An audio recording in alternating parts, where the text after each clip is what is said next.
What's up, guys? In this video, I'm going to be naming the worst quarterback season that every NFL team has ever had. Now, of course, there are going to be some qualifiers because, as you know, the worst quarterbacks don't normally see the field for that long. So I'm going to have a qualifier where the quarterback had to have started at least half of the team's games that season to make the list. Without further ado, let's begin, shall we? Arizona Cardinals, Jake Plummer, 1999. The Cardinals were fresh off of a surprise 1998 playoff run where they actually beat the Dallas Cowboys in a playoff game, and Jake Plummer was seen as one of the future stars of the NFL. But unfortunately, he took a gigantic step back in 1999, throwing just 9 touchdown passes to 24 interceptions. In his 12 starts, the Cardinals went just 4-8, and they would not make the playoffs again until their other Super Bowl run in 2008, by which time Plummer was long gone and retired. Atlanta Falcons, Bob Lee, 1974. Believe me, the Falcons, especially in the old days, have had plenty of terrible seasons. In fact, many of them weren't enough to qualify, though, based on my rules where the players started at least half the games. But Bob Lee, 1974, fit the criteria. He ended up throwing 3 touchdowns to 14 interceptions in 9 starts, and the Falcons went 2-7, which honestly I'm surprised they even won 2 games with that type of quarterback play. Lee also completed just over 45% of his passes and was not good either way you slice it. But hey, at least the Falcons uniforms were cool, I guess. I don't know. Baltimore Ravens, Kyle Bowler, 2003. There haven't been a lot of outright terrible seasons at quarterback in the Ravens' history, and they've been around since 1996, but there is a lot of mid, and Kyle Bowler was at the forefront of that mid. He was a first-round pick from the University of California because he had a strong arm, but he couldn't hit the broadside of a barn. At least that was the scouting report for him coming out of the draft, and the draft critics appeared to be right. As a rookie, he started 9 games, going 5-4 in those games, despite completing just 52% of his passes and throwing more interceptions and touchdowns with a dreadful 62 passer rating. I guess it helps when you have Ed Reed and Ray Lewis and Terrell Suggs coming in and a dominant defense to help you like that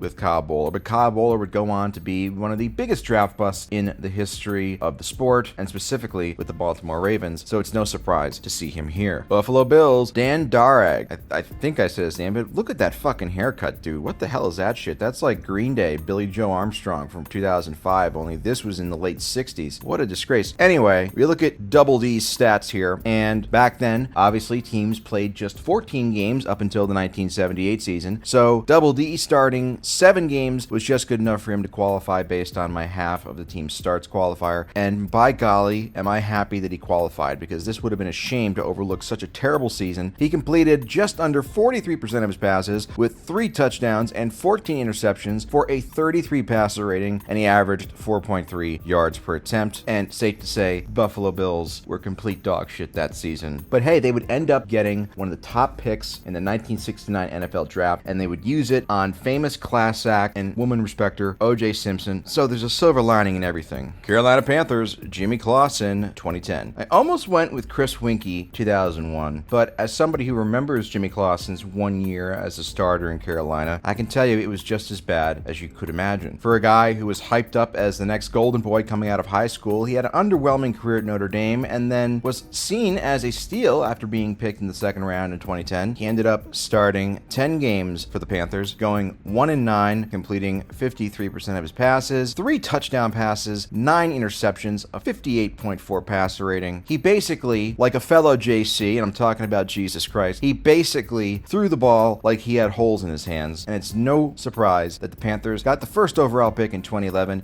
and used it on Cam Newton and immediately saw their offense and team really skyrocket to relevancy once they dumped this guy, Jimmy Clausen. JC must stand for just crap. Get it? Anyway, Chicago Bears, Zeke Bratkowski, 1960. Believe me, there was a lot of shit to sort through in the history of terrible Chicago Bears seasons, but I had to pick one of them, and this one was Zeke Bratkowski, who was registered as only starting 1 game that season, but I made an exception for it because he still threw 175 passes, which back in the 60s was was a pretty good amount for a season. Anyway, he completed just under half of his passes. He threw 6 touchdowns to 21 interceptions. He had a 40.4 passer rating. And this was just when the Bears, Sid Luckman was still relatively recently retired, so the Bears hadn't established themselves yet as a team that will never have any good quarterbacks for the rest of their franchise, except maybe Caleb Williams now. But, I mean, you can see here he had a 7 interception game as well. He had a no touchdown, 5 interception game. He had a game with a 0 passer rating. Just disgusting. And his name was Zeke Bratkowski. What kind of name is that shit? Cincinnati Bengals, Akili Smith, 2000. Akili Smith was drafted 3rd overall in 1999 off of one good year at Oregon, and because he had a big arm, and of course, when you got guys that have physical traits like that, coaches always think they can fix them and turn them into a superstar. But for every Josh Allen, there's a 1,000 or hundreds of thousands of Akili Smiths, and this was no different. He ended up starting 11 games for the Bengals that season, going 2-9, completing just over 44% of his passes, averaging 4.7 yards per attempt, with 3 touchdowns and 6 interceptions. He also took a bunch of sacks. The guy was just horrendously terrible. The team was shut out in 3 of his starts, although he left early in one of them, I believe, which was against the famous Baltimore Ravens defense of 2000. But still, the guy was complete dog shit. And this was his magnum opus of shit. Cleveland Browns, Mike Phipps, 1975. If you look at Mike Phipps' career, it's honest to God amazing this guy lasted as long as he did as a starting quarterback in the NFL. A lot of it had to do with his high draft selection. So again, teams thought, oh, we can maybe get the most out of him. Well, that was not the case in 1975, as Mr. Phipps completed just over 51% of his passes. He averaged 5.6 yards per attempt, but the big bugaboo here for him is that he threw 4 touchdown passes to 19 interceptions for a dreadful 47.1 rating, and the team went 3-8 in his 11 starts. I don't know how an NFL team can purposely trot out somebody as terrible as this over the course of several years, unless they're tanking. Dallas Cowboys, 1989, Troy Aikman. That's right, even some Hall of Famers, and some people might not agree that Troy Aikman's a Hall of Famer, but he is in the Hall of Fame, regardless of what you think or not. So a Hall of Famer graces this list, and it's tough to say that it's not warranted. In his rookie season, Aikman famously did not win a single game. In 11 starts, he went 0-11 on a terrible Cowboys team, completing 53% of his passes, with 9 touchdowns to 18 interceptions, with a dreadful 55.7 passer rating. But, as we all know, things would turn around very quickly for the Cowboys and Aikman as they traded away Herschel Walker, and that allowed them to build through the draft and bring in tons of talent that led to them winning 3 Super Bowls in 4 years. Denver Broncos, Don Horn, 1971. As you can see, this guy was such an idiot, he didn't even bother wearing a helmet during games. Anyway, in 1971, Don Horn, great name, started 9 games for the Broncos, going 2-6-1 in those games, completing 51% of his passes, with 3 touchdowns to 14 interceptions for a 42.4 passer rating. The only thing he seemed to be decently good at was avoiding sacks, but even then, he's just a terrible quarterback. Not much more to say about that other than what's obvious. Detroit Lions, Jim Nanowski, 1960. I mean, no wonder this guy sucked. Just look at how he throws the fucking ball. I'm surprised he wasn't intercepted on every play. Anyway, let's take a look at Jim's numbers here. He somehow went 5-5 in 10 starts, despite completing under 48% of his passes and throwing 2 touchdowns to 18 interceptions for a 40.9 passer rating. He also had a game where he lost over 100 yards in sacks against the Bears. This guy was truly terrible, and yet because the Lions had a respectable defense, they were somehow able to squeak out 5 wins with this piece of shit under center. It's really incredible how they did that. Give those guys the Congressional Medal of Honor. Green Bay Packers, John Hadel, 1975. I've actually talked about this season before in one of my previous videos because somehow, despite going 4-9 as a starter and throwing 6 touchdowns to 21 interceptions, John Hadel made the Pro Bowl this season. So congratulations, this is more proof that the Pro Bowl doesn't mean anything. He also had a 52.8 passer rating for good measure, and it's also a reminder that in between the days of Bart Starr and Brett Favre, there was a lot of spooky times for the Packers at quarterback. Houston Texans, David Carr, 2002. Some might say this is unfair to David Carr because the Texans were in their first year of existence and blah, blah, blah, blah, blah. The fact is that David Carr sucked. He somehow started all 16 games. They went 4-12. He completed under 53% of his passes, had just under 2,600 yards, threw 9 touchdowns to 15 interceptions with a dreadful 62.8 passer rating, but he took 76 sacks, a all-time record, and never really got better after this. He was the first overall pick, supposed to be their franchise quarterback. It's a tough situation, but if if you are the real deal in those type of situations, eventually you'll pull through, and he did not do that. Indianapolis Colts, Jack Trudeau. Much like Troy Aikman, Jack Trudeau started 11 games in his rookie season and went 0-11 with terrible numbers. Unlike Troy Aikman, Trudeau would not make it into the Hall of Fame with 3 rings and a Super Bowl MVP and a couple Pro Bowls. In his rookie season with the Colts in 1986, Trudeau completed under 50% of his passes with 8 touchdowns to 18 interceptions with a 53.5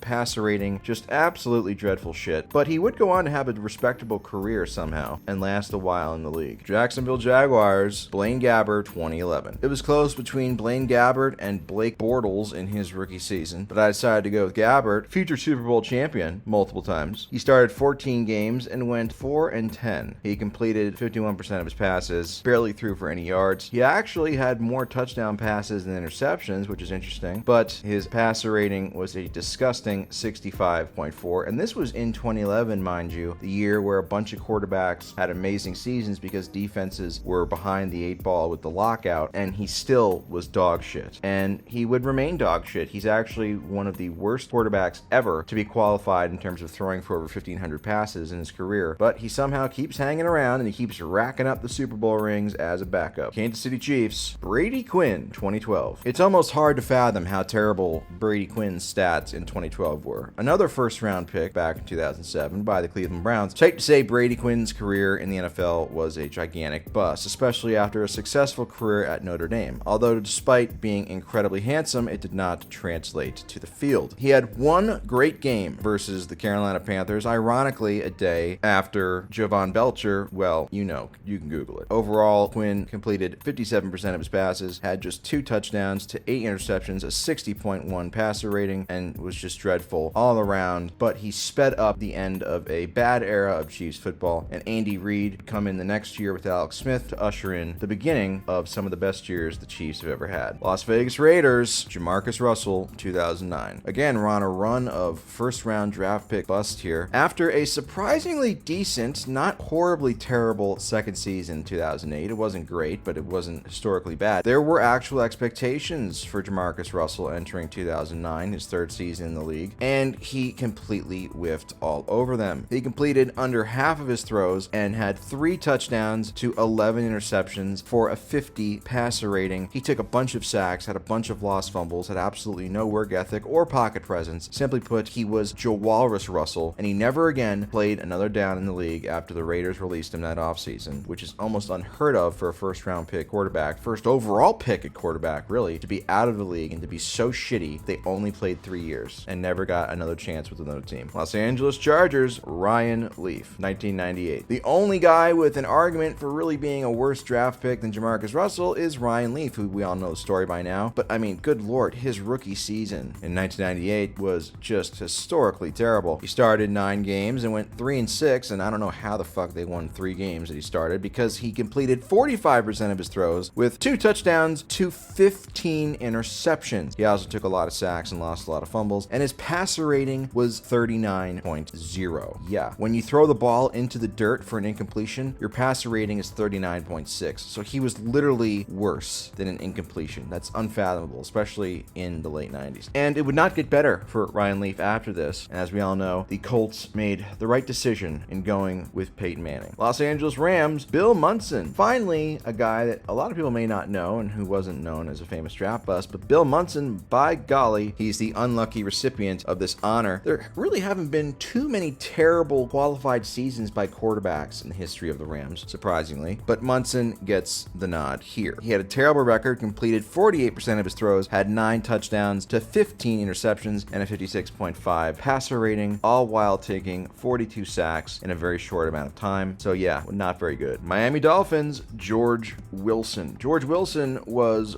one of the very first Dolphins quarterbacks that team had, and he certainly played like it. In the only year of his career, which was also the first year for the Dolphins, 1966, George Wilson completed 41% of his throws with 5 touchdowns and 10 interceptions with a 42.4 passer rating. The Dolphins would very quickly move on and start drafting future Hall of Fame quarterback Bob Greasy and build their team around their running backs and become a dynamo in the late 60s, early 70s under Don Shula. But the first couple years there were very rough, with guys like Wilson under center. I wonder if he's related to Zach Wilson. Minnesota Vikings, Joe Kapp, 1967. Kapp was actually expected to be a good quarterback in the NFL, and he had one good season and appeared in a Super Bowl, but he was not the reason for the Vikings' success. The Purple People Eaters would be the cause of that. But anyway, in 1967, Joe Kapp completed 48% of his throws, 8 touchdowns to 17 interceptions, and a dreadful 48.2 rating. But hey, it was his rookie year. We can give him a pass for this, right? It's not like he's going to show up again.